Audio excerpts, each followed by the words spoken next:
Interesting भी है। ठीक है, चलिए हम लोग पढ़ते हैं ट्रिगोनोमेट्री चैप्टर। क्या होता है ट्रिगोनोमेट्री? देखिए ट्रिगोनोमेट्री इसको हम लोग 3 पार्ट में हम लोग डिवाइड करते हैं, ट्राय, गोनिया और रेटन, जो कि ग्रीक भाषा के शब्द से लिया गया है। ठीक है, इसका तात्पर्य होता है ट्राय का मतलब 3, गोनिया का मतलब कोण, रेटन का मतलब माप, 3 कोणों का माप। अब 3 कोण किसमें होता है? बहुभुज बहुत सारे होते हैं, त्रिभुज, चतुर्भुज, पंचभुज, षष्ठभुज बहुत सारे होते हैं, लेकिन 3 कोणों का माप, हम लोग 3 कोणों के माप का अध्ययन करेंगे। तो 3 कोण किसमें होते हैं? त्रिभुज में। और त्रिभुज का भी बहुत प्रकार होता है, कोण के आधार पर और भुजा के आधार पर। ठीक है, लेकिन हम लोग इसमें पढ़ेंगे मेनली त्रिभुज के बारे में, त्रिभुज के कोण और भुजाओं के बीच के संबंध को लेकर के हम लोग इस चैप्टर में पढ़ेंगे। ठीक है, तो मेनली त्रिगोनोमेट्री, त्रिकोणमिति क्या है? त्रिभुज के कोणों तथा भुजाओं के बीच का संबंध। ठीक है, चलिए देखते हैं। सबसे पहले हम लोग एक ट्रायंगल बनाते हैं, समकोण त्रिभुज बनाते हैं। समकोण त्रिभुज क्या होता है? जिसका एक कोण 90 डिग्री हो तथा बाकी 2 कोण 0 से बड़ा और 90 से छोटा, मतलब न्यून कोण। तो हम लोग त्रिभुज के न्यून कोणों के बारे में और 0 डिग्री और 90 डिग्री के बारे में त्रिकोणमिति के चैप्टर में पढ़ेंगे। तो समकोण त्रिभुज में क्या क्या कैसे होता है? तो ये सबसे पहले हम लोगों ने समकोण त्रिभुज ड्रॉ किया, राइट एंगल ट्रायंगल ड्रॉ किया। उसमें देखते हैं क्या क्या एंगल्स होते हैं, क्या क्या साइड होते हैं। तो ये जो 90 डिग्री का एंगल होता है, ये एंगल है 90 डिग्री, और ये बाकी जो 2 एंगल होता है ए और सी, ये न्यून कोण होता है। ठीक है, अब इसके बीच में कुछ संबंध होता है जिसमें लंब, कोण और आधार होता है। वो संबंध को हम लोग कैसे शो करते हैं? पाइथागोरस प्रमेय से। पाइथागोरस प्रमेय क्या है? किसी भी समकोण त्रिभुज में, किसी भी समकोण त्रिभुज में सबसे बड़ी भुजा का वर्ग जो है अन्य 2 भुजाओं के वर्ग के योग के बराबर होता है। क्या होता है पाइथागोरस प्रमेय? किसी भी त्रिभुज में सबसे बड़ी भुजा का स्क्वायर वर्ग उसके अन्य 2 भुजाओं के वर्ग के योग के बराबर होता है। ठीक है, तो ये है पाइथागोरस प्रमेय। इसमें अब लंब क्या होता है, आधार क्या होता है और कर्ण क्या होता है? तो 90 डिग्री के सामने वाली भुजा जो होती है वो सबसे बड़ी होती है, वो कर्ण होता है। ठीक है, और लंब और आधार, लंब और आधार एंगल के हिसाब से, थीटा के हिसाब से, मतलब कोण के हिसाब से चेंज होता है। ये या तो लंब भी बड़ा हो सकता है या तो आधार भी बड़ा हो सकता है, और ये दोनों हमेशा कोण के हिसाब से चेंज होता है। लेकिन h मतलब कर्ण, हाइपोटेन्यूज हमेशा कांस्टेंट होता है, वैल्यू उसका फिक्स होता है किसी भी एंगल के लिए। तो क्या है संबंध? p square plus b square equal to h square, मतलब लंब का स्क्वायर जोड़ आधार का स्क्वायर बराबर कर्ण का स्क्वायर। ये किस एंगल के लिए दिया है? हम लोग देखिए एंगल c, एंगल c के लिए लंब क्या होगा? तो जिस एंगल के बारे में बोला जाता है उसके सामने वाली भुजा उसका लंब होती है, p होता है, परपेंडिकुलर होता है। तो थीटा के सामने भुजा हमारा ab है, तो ab इस एंगल के लिए, एंगल c के लिए हमारा ab जो है लंब होगा, और ये कर्ण होगा। तो बचा bc पार्ट, ये आधार। तो p square plus b square equal to h square. हम लोग इसको इस तरीके से भी लिख सकते हैं, h equals to square root of p square plus b square. अब b को सब्जेक्ट बना लेते हैं, b को सब्जेक्ट जब हम लोग बनाते हैं तो b इक्वल टू ये p स्क्वायर इस साइड प्लस में है, इक्वल साइड पे, इक्वल के इस साइड लेके आए साइन मेंटेन करने के लिए, देखने के लिए, माइनस p स्क्वायर। अब p का value square root of h square minus b square. Same p वाला भी p इक्वल टू हम लोग लिख सकते हैं h square minus b square. अब स्क्वायर का टर्म अंडर रूट में आ जाता है, तो इस तरीके से पाइथागोरस थ्योरम को हम लोग इसी तरीके से लिख सकते हैं। ठीक है, अब देखिए दूसरे एंगल में लेते हैं, दूसरे त्रिभुज में दूसरा एंगल को यूज करते हैं। अभी हमारा एंगल थीटा c था, तो उसके लिए p a भी बना था। अब देखिए हम लोग चेंज कर दिए, ये बीसी त्रिभुज सेम है, लेकिन अब थीटा चेंज कर देते हैं। थीटा हमारा क्या बन गया? अब एंगल a। तो अब इस थीटा के लिए p का वैल्यू क्या होगा? उसके सामने वाली भुजा, तो थीटा के सामने वाली भुजा p, ये है, मतलब bc हमारा इस त्रिभुज में इस एंगल a के लिए p हो जाएगा, और ये b हो जाएगा, और ये h हो जाएगा। इसको अच्छे से समझना होता है, बहुत जरूरी है, क्वेश्चन में बहुत काम होगा। एंगल c के लिए हम लोग देखिए, एंगल c के लिए p, b और h का वैल्यू किस तरीके से ऐड करता है। ठीक है, एंगल c के लिए हम लोग ले रहे हैं, तो एंगल c के सामने वाली भुजा ab, तो ab हमारा हो गया p, एंगल सी के लिए बी क्या होगा, बी सी हमारा बी, और एच तो हमेशा 90 के सामने वाली भुजा होती है, तो थीटा के सामने 90 ये है बी के सामने वाली भुजा AC, मतलब एच हो गया AC। तो एंगल सी के लिए ए बी का वैल्यू ये, बी सी का वैल्यू ये, और एच हमारा AC। अब एंगल ए के लिए बात करते हैं, तो एंगल ए के लिए देखते हैं एंगल ए के लिए सारा वैल्यू कैसे करता है, पी बी का वैल्यू, फिर एच तो सेम है, एच तो हमेशा क्या होगा AC ही 90 के सामने वाली भुजा। अब एंगल ए के लिए पी क्या होगा, एंगल ए के सामने वाली भुजा BC, तो हमारा BC हो जाएगा P। बचा क्या हमारा AB, तो AB हो गया आधा। तो इस तरीके से एंगल वेरी करने के साथ साथ P और B का वैल्यू मतलब आधार और लंब का वैल्यू चेंज होता है। तो B का वैल्यू हमारा A के लिए AB। तो हम लोग P, B और H डिटरमाइन करना सीख गए, थीटा के लिए किस तरीके से हम लोग P और B चूज करते हैं। अब देखिए ये जो त्रिभुज में त्रिकोणमितीय अनुपात हम लोग जो पढ़ रहे हैं, इसमें किन चीजों का पढ़ना होता है, तो हम लोग कोनों और त्रिभुज के बीच, कोनों और भुजाओं के बीच के संबंध को पढ़ते हैं। इसमें कुछ त्रिकोणमितीय अनुपात होते हैं जिसको हम लोग 6 त्रिकोणमितीय अनुपात 6 ट्रिगोनोमेट्रिक रेशियो कहते हैं। तो ये सारा 6 का जो होता है त्रिकोणमितीय अनुपात, साइन को सिंबल फॉर्म में, शॉर्ट फॉर्म में भी साइन लिखते हैं, कोसाइन को कॉस लिखते हैं, टेंजेंट को टेन लिखते हैं, कॉटेंजेंट को कॉट लिखते हैं, सेकेंड को सेक लिखते हैं, कोसेकेंड को कॉस लिखते हैं, कॉसेक लिखते हैं। ठीक है, अब देखिए हम लोग त्रिकोणमितीय अनुपात के बारे में समझ रहे हैं। 6 त्रिकोणमितीय अनुपात होता क्या है, अनुपात का तात्पर्य क्या, मतलब हम लोग बोलते हैं 2/3 या 2:3 या तो 12/18 है। ठीक है, इसको कैंसिल करके स्टैंडर्ड फॉर्म में लाते हैं तो 2/3 होता है, तो 2:3 मतलब किसी भी भिन्न का सबसे न्यूनतम वैल्यू घटाने पर सबसे छोटा जो होता है वो हमारा अनुपात हो जाता है। तो उसी तरीके से त्रिकोणमितीय अनुपात होता है जिसको हम लोग साइन, कॉस, टेन, कॉट, सेक और कोसेकेंट बोलते हैं। अब देखिए इन सारे का वैल्यूज कैसे कैसे होता है, क्या फॉर्मूला, तो साइन थीटा, थीटा क्या, कोई भी angle, sine theta is equal to P/H, ये फॉर्मूला होता है। मतलब लंब और कर्ण के बीच जो अनुपात होता है उसको हम लोग साइन थीटा के थ्रू शो कर सकते हैं। ठीक है, साइन थीटा को हम लोग हिंदी में जया भी बोलते हैं, तो साइन को कोजिया भी बोलते हैं। ठीक है, कॉस थीटा, तो cos theta equal to B/H, तो हमारा आधार और कर्ण का जो अनुपात होता है उसको हम लोग कॉस थीटा का शो करते हैं। ये कॉस थीटा जो है ये एक सिंबल के रूप में, देखिए कॉस थीटा हमारा संकेत है, ना कि कॉस और थीटा के बीच में गुणा का रिलेशन। देखिए मैंने यहाँ लिखा है sine theta is not equal to sine into theta. अगर ऐसा लिखा होता था कहीं पे भी 6 है, इसका मतलब हम लोग समझते हैं कि 6 × x है। ठीक है, बट इस त्रिकोणमितीय अनुपात में हम लोग साइन थीटा की जगह आप लोग कोई भी एंगल यूज कर सकते हैं। अगर इस त्रिभुज में हम लोग एंगल A की बात कर रहे हैं तो साइन A यूज करेंगे या साइन B यूज करेंगे। सिर्फ साइन नहीं, मतलब कोई भी त्रिकोणमितीय अनुपात को जब हम लोग इस रूप में लिखते हैं तो इसका तात्पर्य ये नहीं होता है कि उन दोनों के बीच में गुणा का संबंध है, बस एक संकेत है जिसको हम लोग sine theta, cos theta, tan theta वगैरह बोलते हैं। तो सारे का फॉर्मूला होता है sine theta equal to P/H, cos theta equal to B/H, tan theta is equal to P/B, cot theta is equal to B/B, sec theta equal to H/B, cosec theta is equal to H/B।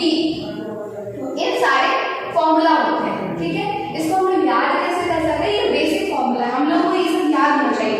आज हम लोग फॉर्मूले के बारे में discuss कर रहे हैं, तो फॉर्मूला आप लोग जितना जल्दी लिख के रिवाइज कीजिए और बोल के रिवाइज कीजिए, लेकिन इसको याद कीजिए क्योंकि ये पूरा चैप्टर इतने ही फॉर्मूला पे और कुछ फॉर्मूला पे डिपेंड करता है, तो याद करना जरूरी है। तो इन सारे को याद कैसे करेंगे हम लोग, या तो लिख के बोल के, आसान तरीका कोई ट्रिक खोजते हैं हम लोग याद करने के लिए, एक ट्रिक बना लेते हैं जिसको हम लोग याद कर सकते हैं आसानी से। इन सारे रिलेशंस का फॉर्मूला क्या होता है, तो P/H साइन थीटा के लिए, कॉस थीटा के लिए B/H और टेन थीटा के लिए P/B। ठीक है, तो अब हम लोगों को अगर इन तीन का वैल्यू याद होगा, इन तीन का वैल्यू याद होगा तो हम इन तीनों को खुद फाइंड कर सकते हैं। वो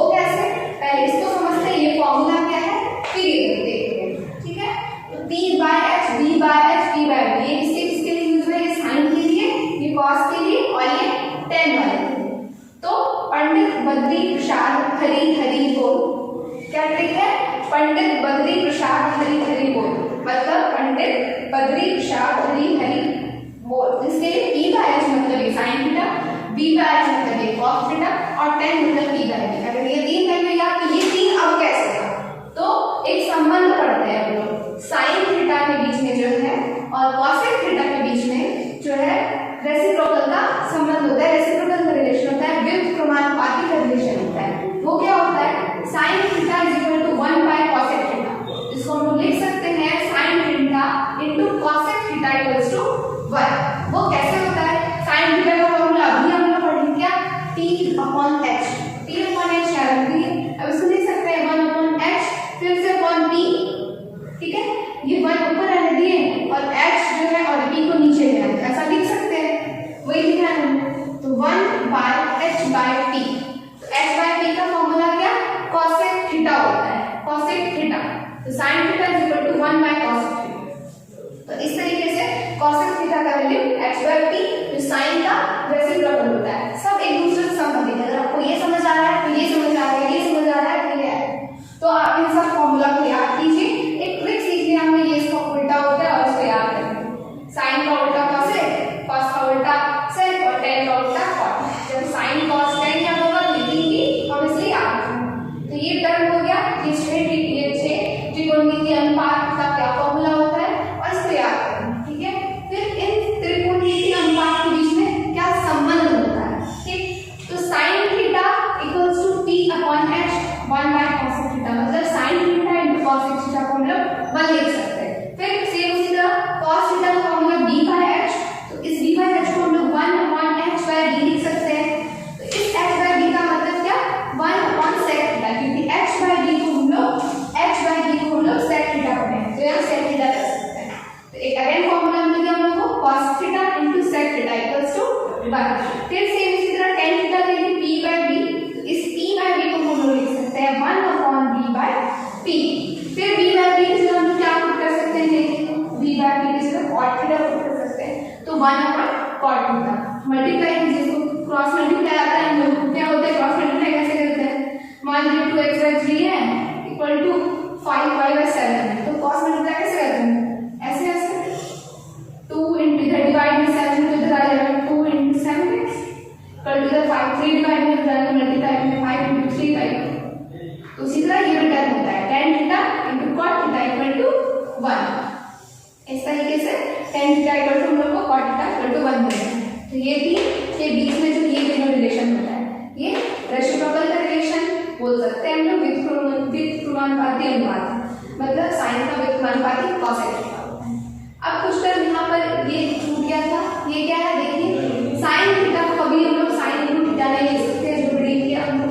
अब अगर कहीं लिखा हुआ है साइन थीटा का स्क्वायर, सिर्फ साइन में कोई भी त्रिकोणमितीय अनुपात cos tan cot x है, कोई भी यूज कर सकते हैं हम। तो साइन थीटा को अगर होल स्क्वायर लिखा हुआ है, इसका मतलब हम लोग इसको साइन स्क्वायर थीटा भी लिख सकते हैं, या साइन थीटा का क्यूब लिखा हुआ है इसको साइन क्यूब थीटा भी लिख सकते हैं। फिर हम लोग बहुपद में पढ़े थे और उसमें भी एक्सपोनेंट में भी पढ़े थे, घात बहुपद में क्या पढ़े थे कि 2 पे अगर -1 है तो इसको व्युत्क्रमानुपाती रिलेशन से 1 बाय 2 के पावर 1 लिखते हैं। कहीं पे 3 बाय 3 पावर -2 लिखा हुआ है, इसको 1 बाय 3 के पावर 2 भी लिख सकते हैं, ऐसा लिखते हैं। तो उसी तरह से ये क्या होता है, साइन थीटा पर इनवर्स, जो साइन थीटा के पावर -1 है, इसको हम लोग 1 अपॉन साइन थीटा लिख सकते हैं। एक और चीज, साइन अगर यहाँ पे -1, साइन -1 थीटा, इसको साइन इनवर्स थीटा भी बोलते हैं। ये कभी भी साइन थीटा इनवर्स पे पावर -1 के इक्वल नहीं होता है। ये एक अलग टॉपिक है इनवर्स का, जो हम लोग आगे के क्लास में पढ़ेंगे, लेकिन अभी तक इतना ही। इसका मतलब साइन इनवर्स थीटा कभी भी साइन थीटा के पावर -1 के इक्वल नहीं होता है, ठीक है? अब देखिए यहाँ तक हम लोग समझ चुके हैं। अब आगे tan थीटा को हम लोग sin theta upon cos theta भी लिखते हैं। ये एक फॉर्मूला होता है कि tan थीटा को हम लोग sin थीटा और cos थीटा के अनुपात में लिख सकते हैं। sin थीटा का formula p by cos theta का फॉर्मूला b बाय, अभी जो नाम पढ़ा था, तो इस तरीके से दोनों h कैंसिल हो जाएगा, तो p अपॉन b बचता है। ये कैंसिल कैसे होता है? p जो h है फिर बाय है, तो जब ये डिवाइड होता है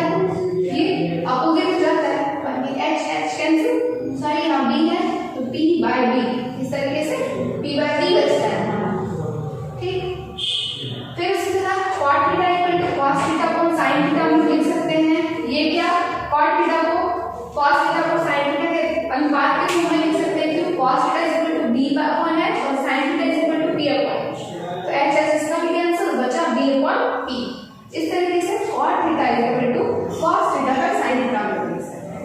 फिर और कुछ संबंध होते हैं त्रिकोणमिति अनुपातों के बीच, वो क्या है वो सब देखिए। sin square theta plus cos square theta equal to 1, ये कैसे होता है प्रूव भी कर सकते हैं, बहुत आसान। क्या sin स्क्वायर थीटा, तो sin थीटा का फॉर्मूला क्या p/h, तो sin थीटा का हम लोग लिख सकते हैं देखिए p/h होल स्क्वायर है, इसको होल स्क्वायर लिख सकते हैं, plus cos square theta, cos theta का फॉर्मूला क्या b/h, तो b/h का होल स्क्वायर, आधार बाय कर्ण का होल स्क्वायर। सॉल्व कीजिए इसको देखिए, p²/h² plus d² plus h² LCM हो गया हमारा p² प्लस d²।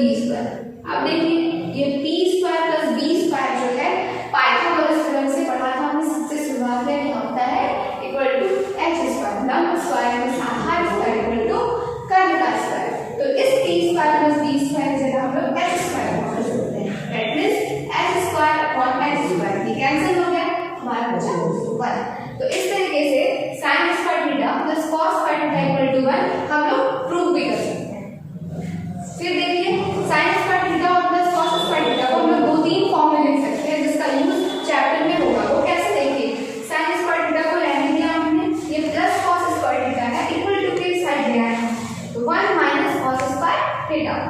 अब sin स्क्वायर थीटा था तो स्क्वायर जो है इक्वल टू के इस साइड बन गया स्क्वायर वर्गमूल में, तो square root of 1 minus cos square theta, मतलब ये भी स्टैंडर्ड फॉर्म होता है। sin थीटा को हम लोग under root 1 minus cos square theta भी लिख सकते हैं। अब sin का सब्जेक्ट बनाया, यहाँ पे sin सब्जेक्ट था तो हम लोग cos को भी सब्जेक्ट बना के बना सकते हैं। वो कैसे, cos थीटा को रहने देते हैं, ठीक है, cos स्क्वायर थीटा को रहने देते हैं। देखिए यहाँ पे समझाते हैं हम लोगों को, ये क्या है cos square theta, cos square theta इसको लिख सकते हैं 1, ये प्लस में है sin square theta equal to के साइड आएगा sin स्क्वायर थीटा। अब ये स्क्वायर इक्वल टू के इस साइड जाएगा स्क्वायर रूट में, तो यहाँ लिखा है हमने cos theta is equal to square root of 1 minus sin square theta. तो इस एक फॉर्मूले को हम लोग दो तीन तरीके का फॉर्म ले सकते हैं।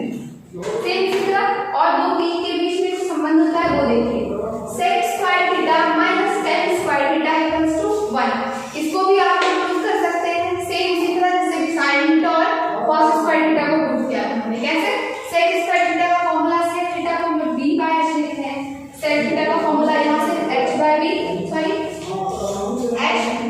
का होल स्क्वायर, फिर क्या है minus tan square theta, tan square theta को क्या लिख सकते हैं p/b, दैट मींस p/b का होल स्क्वायर।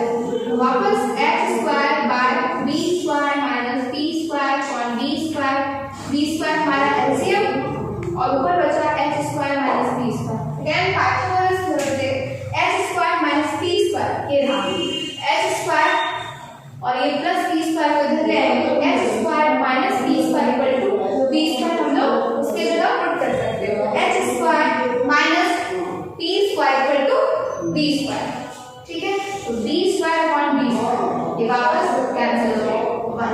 तो इस तरीके से वापस ये हमारा प्रूव हो रहा है, ठीक है। sec square theta minus tan square theta equal to 1। अब जैसे इसको दो तीन फॉर्म में लाया था हमने, इसे भी ले आते हैं। वो कैसे, sec स्क्वायर थीटा रहने दिया हमने, sec स्क्वायर थीटा को सब्जेक्ट बना रहे हैं।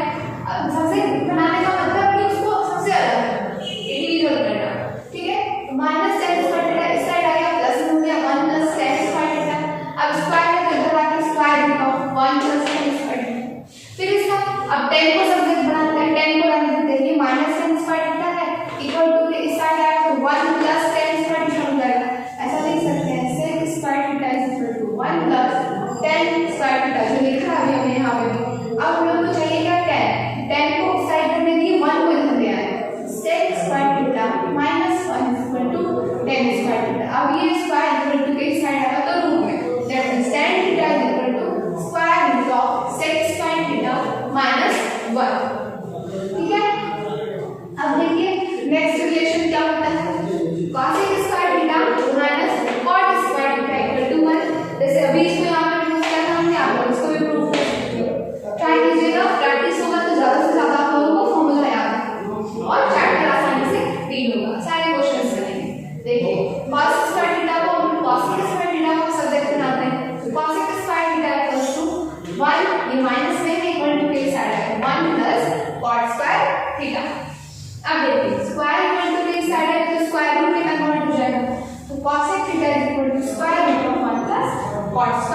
थीटा। फिर ये बन गया cos का सब्जेक्ट, कॉट को सब्जेक्ट बनाते हैं, कॉट स्क्वायर थीटा को वापस उधर ले गए, इसको 1 कर दिया। जैसे इक्वेशन को सॉल्व करते हैं हम लोग, तो प्लस माइनस करके cot theta is equal to हम लोग का फॉर्मूला होगा square root of cos square theta minus 1।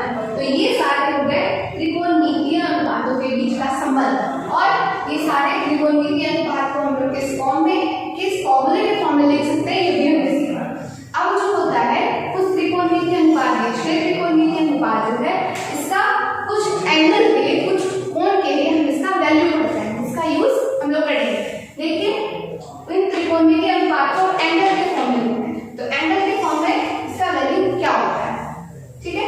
तो 0 to 90 के बीच हम लोग पढ़ रहे हैं, क्योंकि अभी हमने बोला 0, 90 और न्यूनकोण के बीच के संबंध को पढ़ेंगे। इसके आगे भी होते हैं, लेकिन हम लोगों को फिलहाल रखना पड़ता है, ठीक है। तो अब देखिए इसका वैल्यू कैसे रखा जाए और क्या होता है।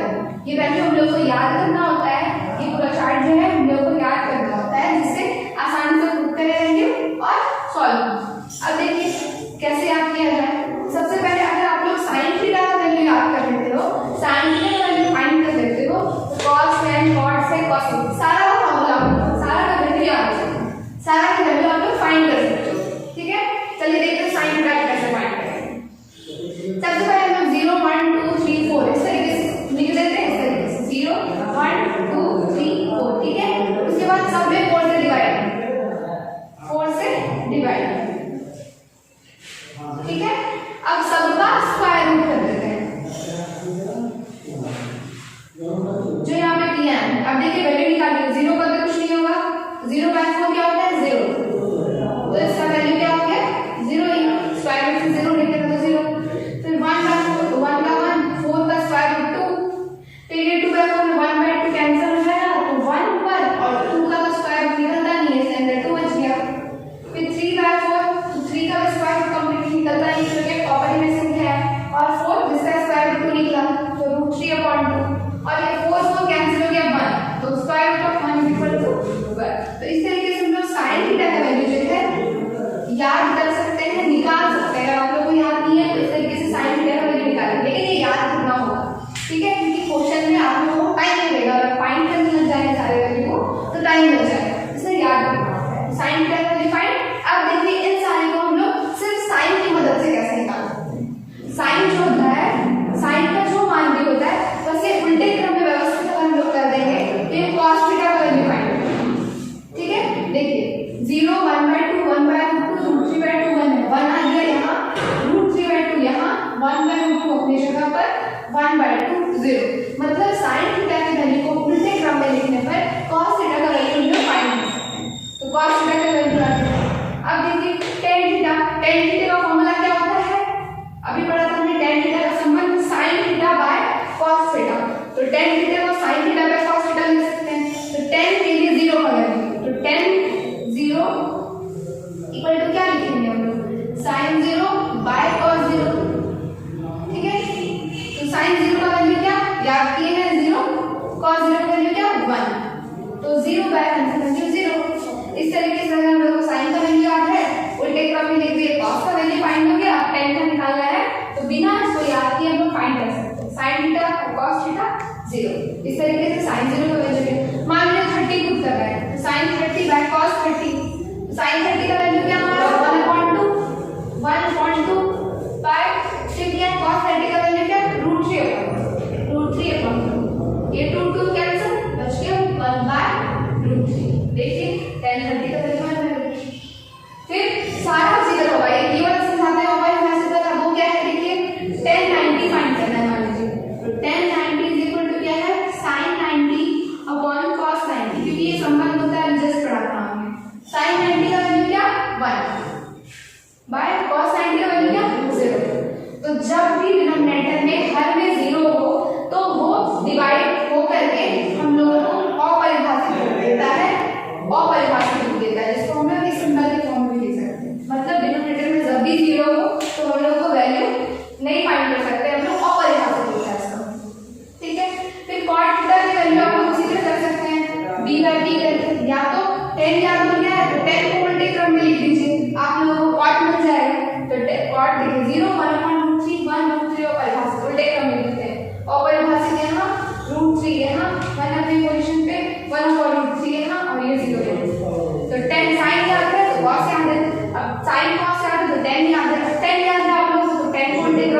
पॉइंट याद है। अब सेक भी उसी तरह, सेक क्या होता है हम लोग 1 बाय कॉस लिख सकते हैं, इसको कहीं पढ़े थे, ये देखिए कॉस थीटा को equal to 1 by sec theta या sec theta equal to 1 by cos theta. तो अगर हम लोग को सेक फाइंड करना है तो सेक थीटा को हम लोग 1 बाय कॉस थीटा लिखते हैं, 1 बाय, मान लीजिए हम निकाल लिया सेक 30 का वैल्यू, तो 1 बाय कॉस 30, सेक 30 का भी है, इसको भी कॉस 30 कर दें, तो कॉस 30 का वैल्यू क्या है √3/2, तो 1 बाय √3/2, देखिए इसको लिख सकते हैं 2/3। और हम लोग को कॉस क्या आता है, सेक भी आता है, मतलब सारा एक दूसरे से रिलेटेड है। सेक थीटा का सारा वैल्यू इस तरीके से हम लोग फाइंड करते हैं। अब देखिए सेक का जो भी वैल्यू होता है, अब इसको उल्टे क्रम में लिख देंगे तो हम लोगों को कॉसेक मिल जाएगा। एक में राइट 2/√3/1। आप ये भी कर सकते हो कॉसेक थीटा साइन का रेसिप्रोकल होता है, कॉसेक थीटा क्या होता है साइन का व्युत्क्रमानुपाती के संबंध होता है दोनों के बीच में। साइन थीटा मतलब साइन 0 नहीं निकालते हैं और हम लोग कॉसेक 0 निकालते हैं, तो अगर हम लोग को कॉसेक 0 निकालना है और साइन 0 पता है तो कॉसेक 0 को 1 बाय साइन 0 लिख सकते हैं। 1 बाय साइन 0 वैल्यू क्या 0, 1 बाय 0 इनफाइनाइट नॉट डिफाइंड। देखिए आया, इस तरीके से हम लोग कॉसेक थीटा का भी सारा वैल्यू फाइंड कर सकते हैं। तो ये सारे वैल्यू को, ये सारे फॉर्मूला को आप लोग को याद करना